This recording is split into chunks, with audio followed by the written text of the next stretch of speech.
Oh, magandang tanghali po sa inyong lahat, mga kaibigan at mga kapatid. Ito naman po tayo. Ngayon, ang oras dito ay 12:54. 12:54, so oras na po rito ng lunch break. Maya-maya kakain tayo. Sa nga pala, yung mga kasama ko rito mga Muslim, ngayon, nagsala sila sa mosque, nandito sila. So, ako lang ngayon dito. So, maya-maya, dito na rin sila. Wala pong naliligo. Bukas na yung puta, hindi na pa alas 10, pero wala pa naliligo kahit ni isa. So ngayon, lunch break na. Tara, kain muna tayo. So habang wala pa sila. So ito nga pala yung binili ko kagabi na, di ba sabi ko at umorder ako ng 2 pork apretada. So ito ngayon, may natrap pang isang order. So ito ngayon ang bubutsawin natin. O halika, sama kayo sa akin, magsalo-salo tayo sa parangalya ko. Siguro dyan sa Pinas, mga alas 4 na. Pasados, no? O mag-alas 4 pa lang. Parang alas 4 siguro. So, ito yun, mananangalya tayo. Saluhan niyo ako. Kakain tayo. Masarap tong luto ni Emil na apretada pork apretada.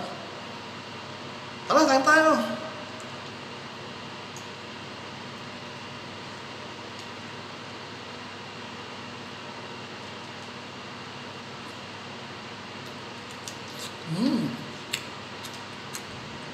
Yummy. Wala, ganito lang talaga ako dito yan. Walang mag-isang lifeguard dito. So, kaya ako nakamusap.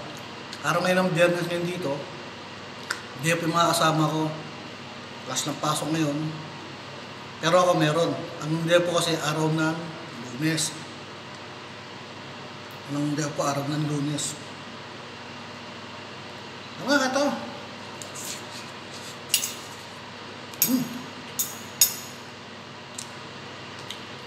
Sarap.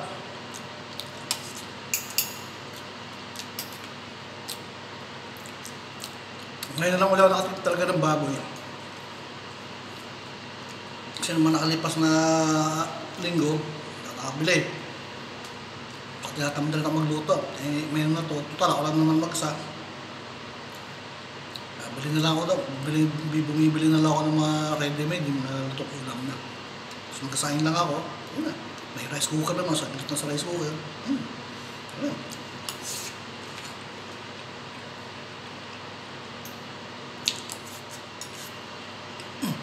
Ano mo tawag doon?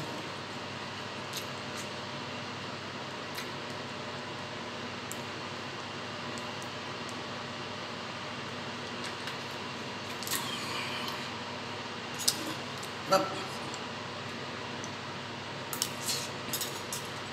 Maubos ko kaya to? Hindi siguro.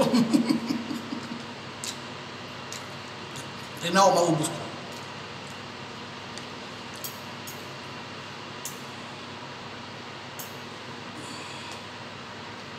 Kunti lang itong camera to eh. Bahaglag lang yung pagkakalagay ko.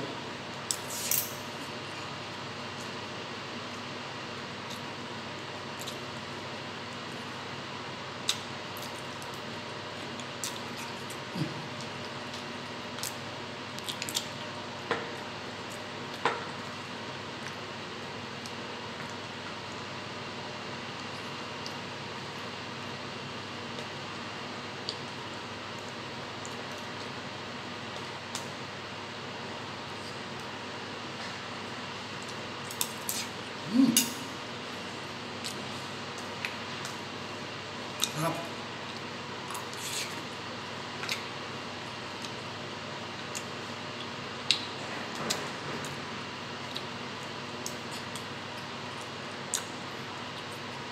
Malasa talaga.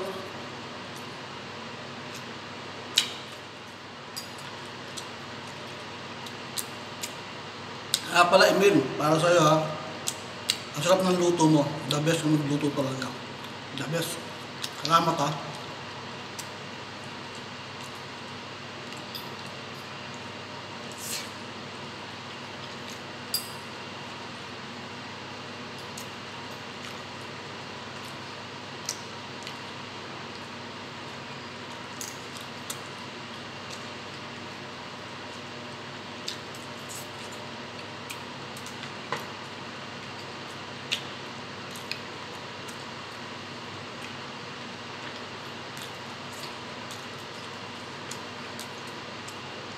Mm.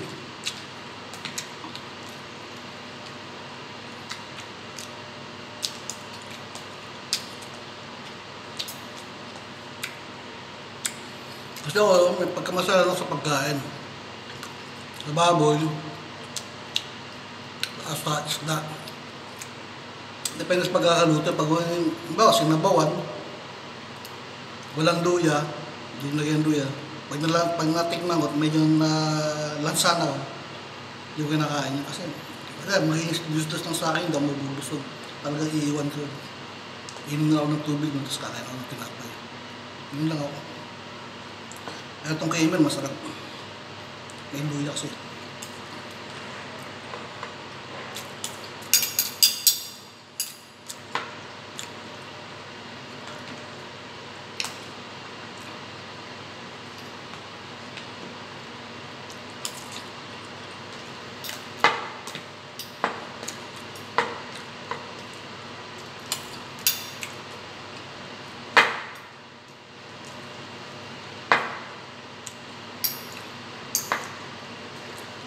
Pero namimiss ko na rin yung nung buhay pa si mama.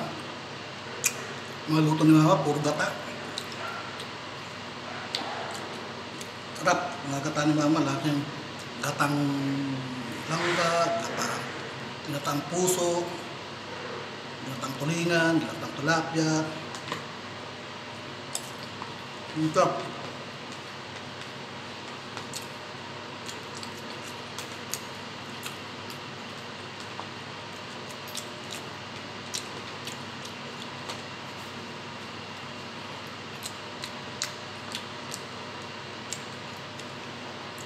Sa ibang bansa, wala naman ako kasama, wala mag-isa.